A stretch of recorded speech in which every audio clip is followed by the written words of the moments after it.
I think we can. Just clip this guy right here. And we are going live, so hot mics.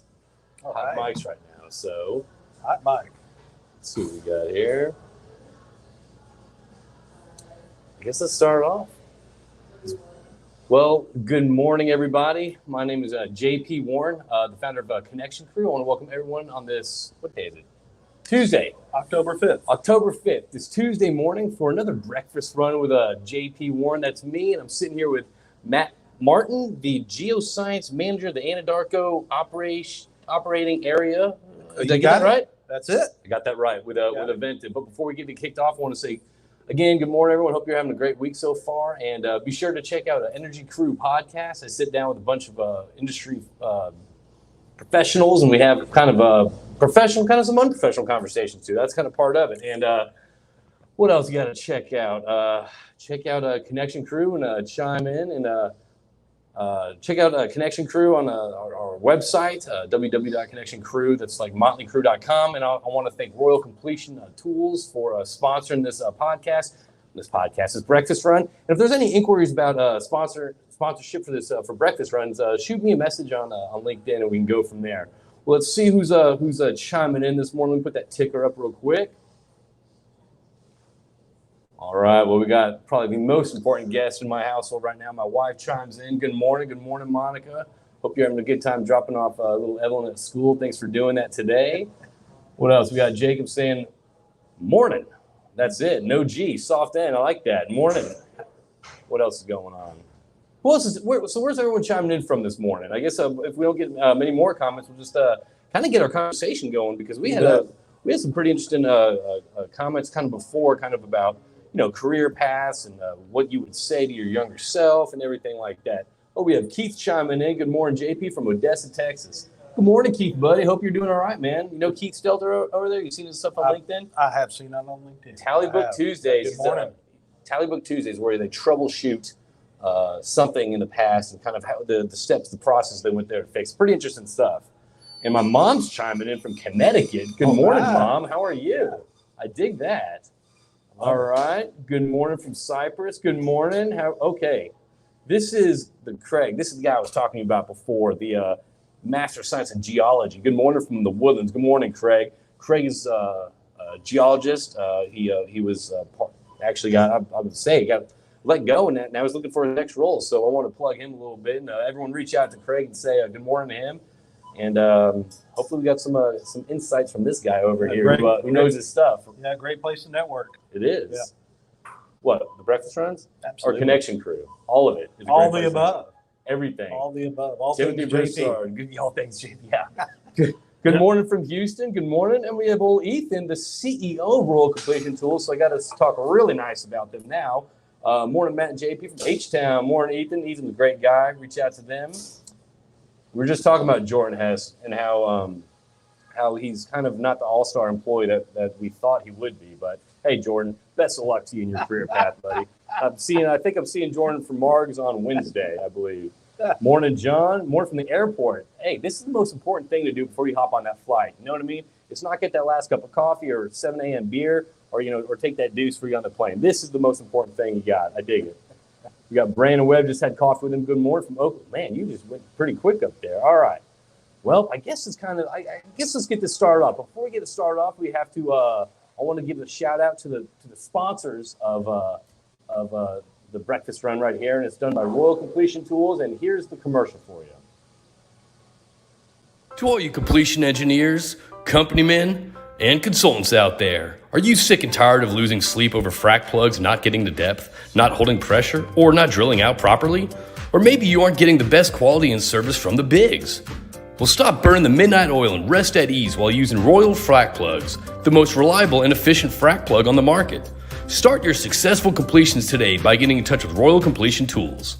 You can contact them via www.royalcompletiontools.com, sales@royalcts.com, or via LinkedIn. Contact them today to check out some of the best frac plugs out there. All right. So what do you think about that? That was awesome. You know, that was actually me playing all those three parts. That's Really? a little behind the scenes trivia for those out there. So Very nice. yeah, well, I guess let's kind of get this kicked off. So we're live streaming this at the Blue Door coffee shop up in the Woodlands, right? Absolutely. It's an Ovintiv hangout. A lot of people come here from Ovintiv. I think I did one with Griffin Selby earlier from here. We sat actually in other booths. So, well, look, I kind of want to get this kicked off because you reached out and you kind of, you're like, hey, man, I'd love to come on. I'm like, I'd love to have you on. I love getting people from every different kind of point in their career. You know what I mean? Yes, Griffin coming out, not even 2 years in the industry. You have, how many years do you have in the industry now? 35 plus. 35 plus years in industry, and I think it's always good to kind of open our ears to kind of those kind of on the outskirts of our core group. So I love that you're here, and I love that what we're about to talk about. Yeah. And so you got a lot of stuff to talk about. The first thing is what we started off the conversation with is that you remembered when you were the 25-year-old. Absolutely. I started early on in my career. The first big company that I stopped at was Anadarko, and I can remember sitting across the hall from the old geologist, which I was telling JP I'm that guy now, right? And I had a lot of respect for the guy. He mentored me a lot, taught me a lot about geology, and that I was just starting my geophysicist career as a geophysicist. Okay. Then, but again, it dawned on me that hey, here I am, and if you're honest with yourself, right, and it's like Clint Eastwood said, right, a man's got to know his limitations, yes. right, and one of the few nice things about getting old is you get to know yourself. Okay. You get to know what you're good at and what you're not good at. Right. So so just kind of rewinding here to 1988. If you would have looked at me and told me, hey Matt, you're going to be a geophysicist, I would have looked at you like you had four heads. Yeah. I would have had drug testing. But that's the thing, though. You never know your career. I remember when I was working offshore. I remember it was my 5-year anniversary, and I graduated with a master's of science in Europe, and I came back and I started off in HR. Never did I think that I'd be pulling pipe back into Derek on my 5-year anniversary, but you never know. There you are. That's right, and I think that I'm going to kind of get ahead of myself here, and I've actually thought about some things before I showed up here. You playing? I kind of did. Yeah. I dig that. Okay, yeah. I like that. I usually wing them. Yeah, well, working with all those great engineers at Ovintiv, they rub off on me, playing your business. Had my spreadsheet and all that. Okay. No, but seriously, talking about never say never, right? And that, I think looking back on my career and again being honest with myself, and I've been blessed to stay employed through all of this. Oh, really? Yes.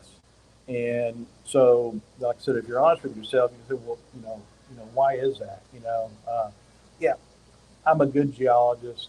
I'm a good geophysicist. I mean, there's plenty of people out there who are better than I am. That have lost their work. Yeah. That absolutely. Yeah. That are don't have jobs, but there's plenty of people that I work with and in the industry that are better at that. But I think and this kind of goes back to the whole IQ EQ thing. Right. Was that emotional quotient? That's right. Emotional. That's how you play with others in the sandbox. Right. Or you throwing sand in people's face, or you helping them build the sandcastle. Right. So IQ gets you through school. EQ gets you through life. You know what's interesting about that? I just posted a clip from a podcast I had with Bo Clark, and we talked about that. Like, would you rather have kind of relates 4.0 student or like a 3 student? You know what I mean? And we talked about that. There's a difference. Like, people probably want the 3 student, the 3.0 student, or 3.2 student, just because they have that EQ. They know how to engage in teams. They know how to deal with others. Versus just kind of staying and focus. That it's just my job. Yeah. No, absolutely. And I saw that. I saw your posts, and I would take a B geologist or an A geologist any day who had a high EQ. Right. I mean, you can have all the smarts in the world, but ultimately, our goal is to put as much oil in the tank as we can, as fast as we can. Right. Yeah. And if you can't use your technical abilities to do that, I mean, there's not much there. I mean, you're not being efficient at your job. Yeah. You're not being efficient at your job. Right. So I guess starting off, you're 25, and you talked about mentorship a little bit. And I think that's kind of something.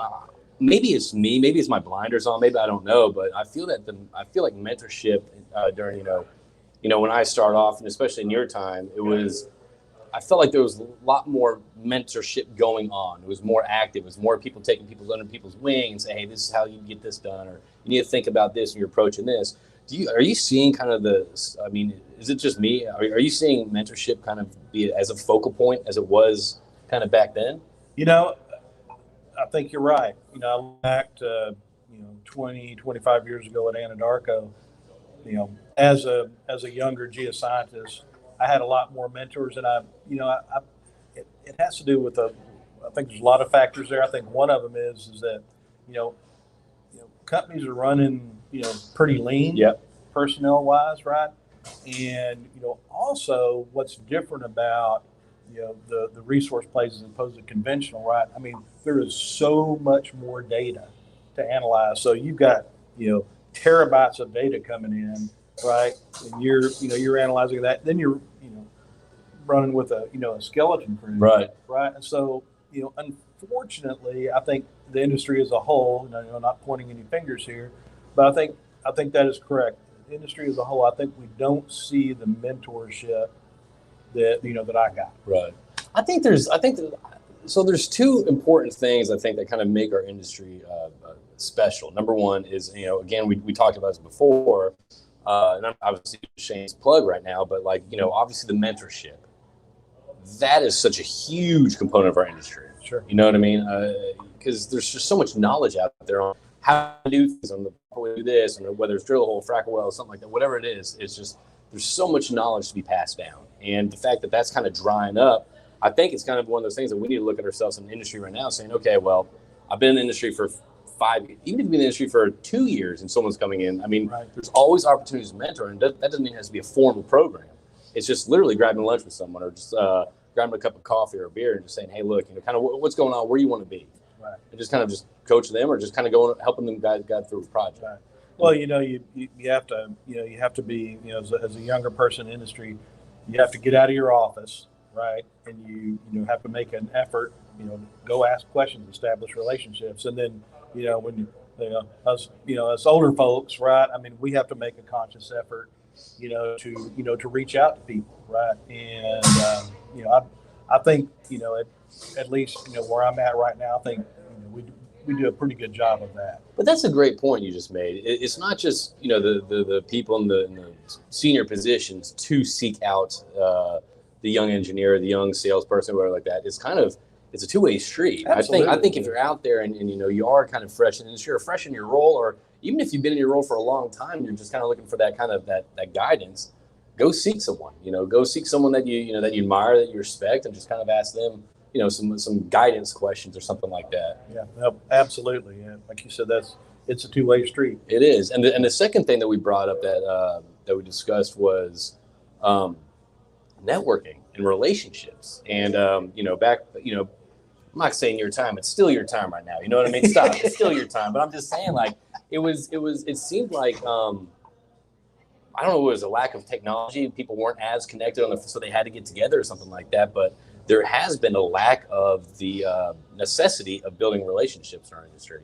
Right. And I don't know if that's been escalated through COVID, or I don't know what it is, but people have kind of gotten their own ways with their own circles. And I think it's crucial for us to continue to build our relationships. Yeah, no, absolutely. And I think, your point to COVID, I mean, it exacerbated an already existing problem. Right. Right. I think, fewer and fewer people get out it. And, I'll be the first to admit, right? I mean, my participation in, geology luncheons at Houston Geological Society or whatever, I mean, it's, what is it? Does it get stale? I mean, what is it? Is it the same setting? Is it the same group? What? That's a great question. And the only thing that I can say for me personally is that, and this is somewhat of a lame excuse, but I think it's the truth. So I'll throw it out there, is that from downtown. And so it's a 60-mile trip. Yeah. For me to go downtown and still have a 12-year-old at home. So there's all this other stuff going on, right? And so I think that's convenience. Exactly. Now, and I know that, the Houston Geological Society and the Geophysical Society made a really good effort. They started having a Northsiders lunch, Right. and a Westsiders, right, trying to reach out because I think they recognize that, It's proximity. It's proximity, right? And they back when Anadarko was Anadarko, they used to have some some luncheons, Right. technical luncheons over there that I attended. But like I said, for me personally, it's it's just like you said, it's more of a convenience thing. Well, got to be honest. Well, how crucial, I guess kind of touching back on that, how crucial are relationships, I guess, in someone's career that you've seen, I guess, in your experience? Yeah, I think it's absolutely critical. One of the things that, I was thinking about before I got here is, how important, relationships are amongst, the technical team, right? So I'm talking about everybody from land to drilling to completions to reservoir engineering and geology and geophysics, right? Right. So as an example, right, if I go to Jack, our complete guy, and I say, hey, right here along the lateral, I see something on the seismic or some, so-and-so see something on the logs, you might see a different ISIP, right? Well, there it is, right? Or vice versa, right? I mean, he could go, I'm seeing something weird here on the, on the ISIPs at this range of stages. And, are you seeing anything in the geology or the geophysics? And sometimes you don't recognize things until you get a, second measurement, right. Like some pumping performance, right? So I think that's a really good example of why relationships matter at work, right? And it's further, is knowing your piece in the value, the integration circle. Okay. Right? And understanding, what, the driller's doing, right? Understand, what the reservoir engineer is seeing, understand what, the completion guy is seeing, and learn as much as you can about those other disciplines, because you're going to, again, that gets you to the place ultimately. I mean, it's a business, right? Get more oil in the tanks faster, right? And building those relationships and understanding where people are coming from, right? I think is a huge value add. That's interesting because you just echoed kind of what exactly what Kate Hyken. I had Kate Hyken on a previous podcast I had. She just echoed the exact same thing. I was, like her experience in, completions, drilling, all that. She was able to understand kind of the whole picture, versus like, oh, we need to get this rig location right now, and we need to get you start to understand the I guess where everything kind of ties into each other. So you start understanding, okay, how can we work together to, I guess, make our process more efficient? What I mean? So I love the fact that you're echoing that too. And I guess kind of I'm going to segue into this because you brought up an excellent point too. Understanding your, what is it? I guess understanding your strengths and focus on your strengths. So you talked about that before we started recording. I think it's a perfect opportunity to, because a lot of times, everyone wants to be that 100%, operate 100%. Oh, my weaknesses is here. I'm going to strengthen that so I can be this ideal player. But at the same time, is that the right way to go? Right. And when we talked about, just what you just said, playing to your strengths. So back to our point a while ago, looking, mentoring or being in a position to, to mentor people and, thinking about, what advice do I give and, what worked for me, right. So, the first thing was, be adaptable, right? Because the business is going to change, right? Be okay with change. Be okay with change. Yes. Right. Be comfortable, be adaptable, right? Because, like we said, never say never. Right. Right. Yeah. That's the first thing. The second thing is, the whole EQ thing, right? Be able to establish meaningful work relationships and play well with others in the sandbox. Well, how do people strengthen their EQ? Because that's one of those things. It seems like it's just kind of taught by the school of hard knocks and growing up. But I think there's ways that people can actually strengthen that. Right. Yep. Do you know how? Yep. I don't. Well, I don't. It's we all have different personalities, right? Some of us are more gruff, some of us are more easygoing, right? But there's we used to have back in the Newfield days, we used to have a gal that that would come around to, help people with team building and, all that sort of thing. And, she guided me towards some, some resources. But I mean, it's something, first of all, you got to be honest with yourself, am I, how do I come off to other people? Right. And, really, I mean, seek out feedback from other people. It's tough to hear though, but I completely agree. It's tough to hear. And, more often than not, and I always tell my kids this, right? It's not what you say, but it's how you say it. Right. Yes. I mean, I think that's an important EQ point. Yes. I've learned that many times with my wife, Monica. It's not what I say or what I mean, it's how I say it. So I completely agree with that. Yeah. So again, you said, focus on your strengths, EQ, and how else do you build that team out the best using your own, I guess, skill set? Yeah. Well, look, all engineering, all geology, all geophysics is interesting, right? But you need to focus on those pieces, right? The proper pieces of each that come together, right, to put oil in the tanks. Okay. Right? I mean, academics get paid to do research, right? Yeah. The company I work for, last time I checked, we get paid to, put more oil in the tank. So, it's what I call the corporate geology hat. Right? Okay. And you get to a point in your career, like I said, if you have enough appreciation for your role in that integration circle, land, reservoir, completions, drilling, petrophysics, right? It can happen. Yeah. But, a corollary to that, you've got to have the right people in the right seats on the bus. Right. That is something that my previous company, Pinergy, said to me when they were hiring me on in 2012. I had 6 months in sales or 5 months in sales, and Bubba Smith brought me to Austin. I was talking to him. They said, hey, look, it's not your experience we're after. We want the right people on the bus because we're going this way. And so I think that's such a crucial thing. It's not experience, it's not this. It's having the right skill set, the right group of people on that bus. Absolutely. You were talking a while ago about, would you rather have an A geologist, or a B geologist? I mean, I think, that's an important concept, to me. And as now as a leader, as a manager, of people, right? I mean, that's something that, that has really, come forward, right? Because I've, in my career, I've seen, summa cum laude graduates, right? That, they come in and they know the theory, right? But they're academic. They're this is and they stay in their office. They don't get out and interact with the completion engineer or the drilling engineer. Yep. John Despain, did you hear that? I've John, been drilling we're engineer calling you out, John 5 times. Wait, what? Yeah. John, come on, man. He's the same with me. Yeah. I'll reach out to him. I'll get back to you. And he doesn't.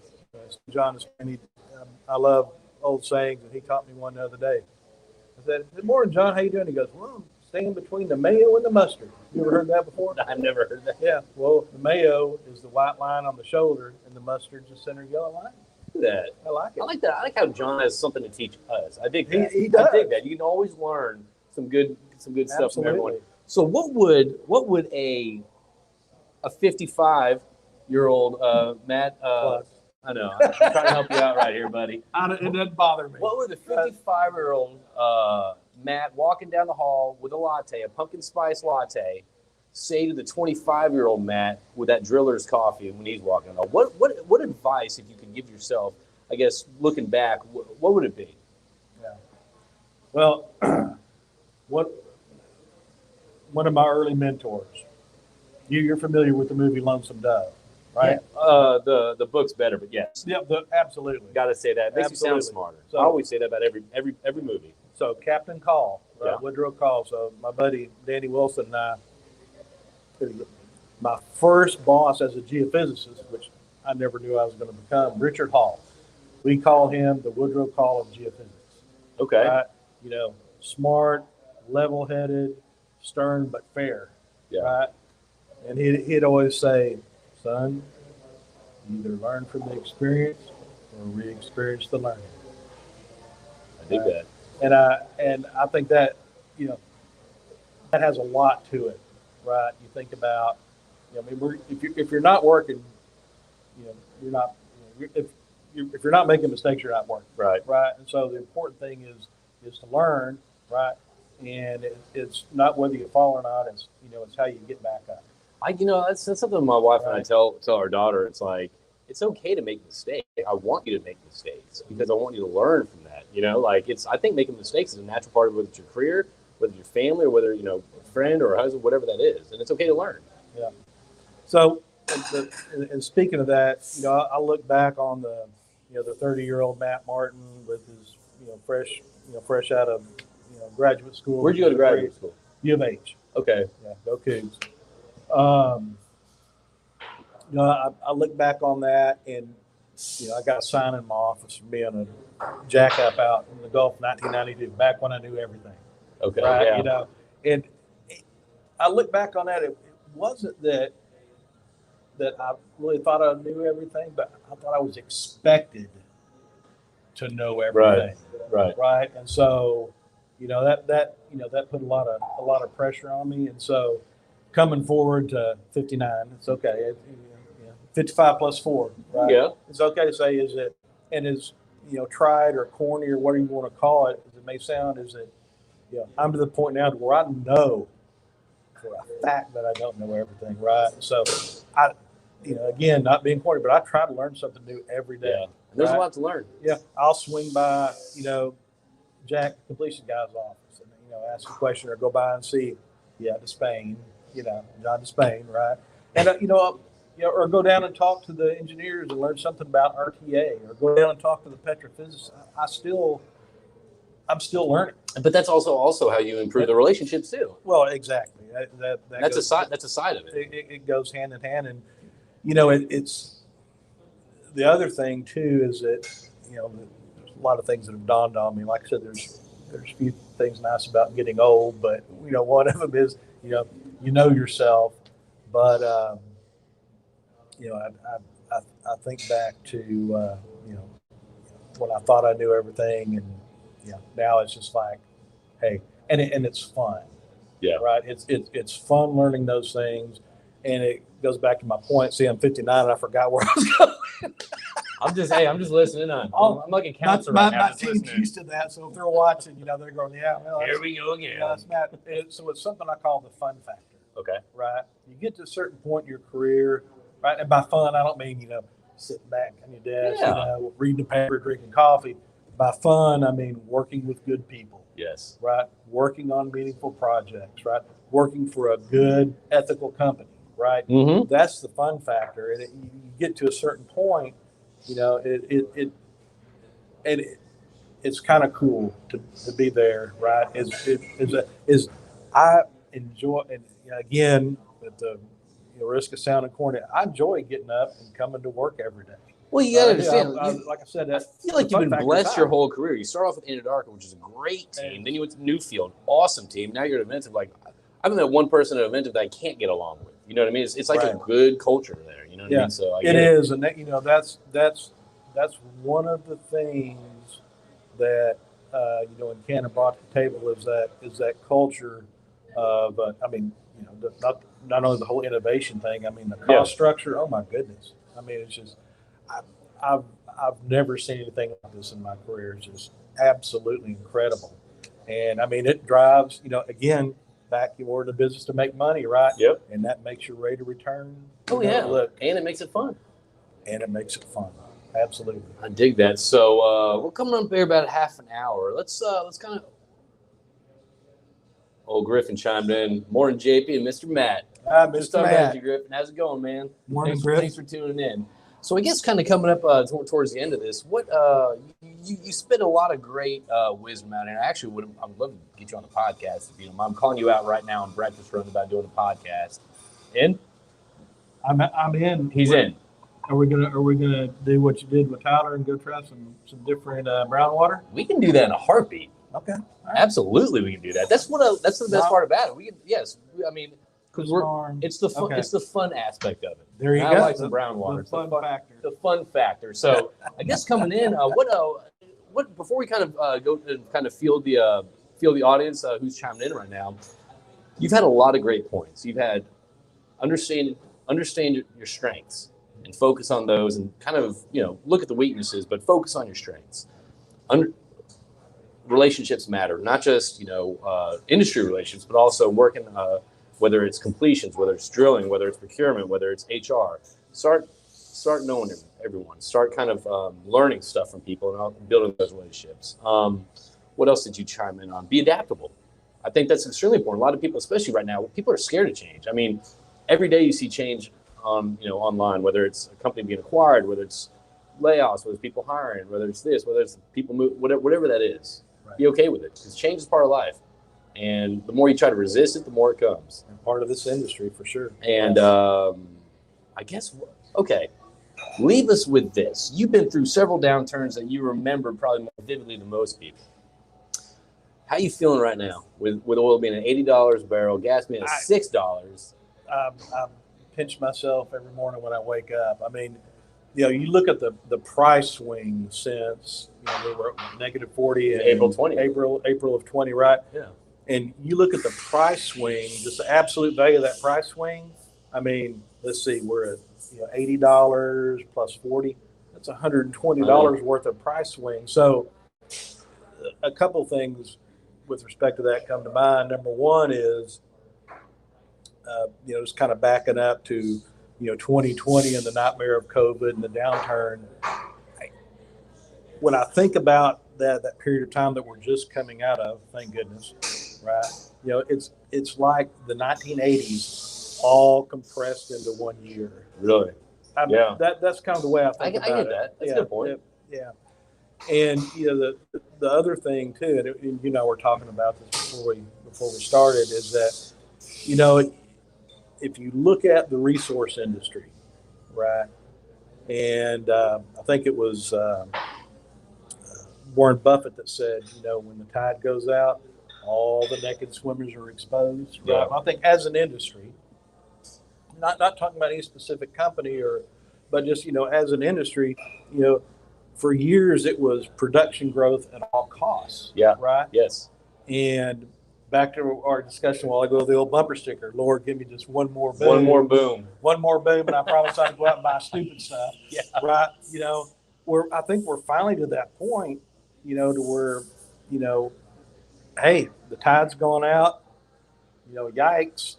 Right. And so we're focusing on getting debt paid down. Yep. Right? I mean, Ovintiv's got a great plan laid out for that. And it's like other, price of oil lifts all ships, right? But I think, specifically, where I'm at right now, they've laid out, a really solid plan of, keeping, activity flat, not getting crazy. Right.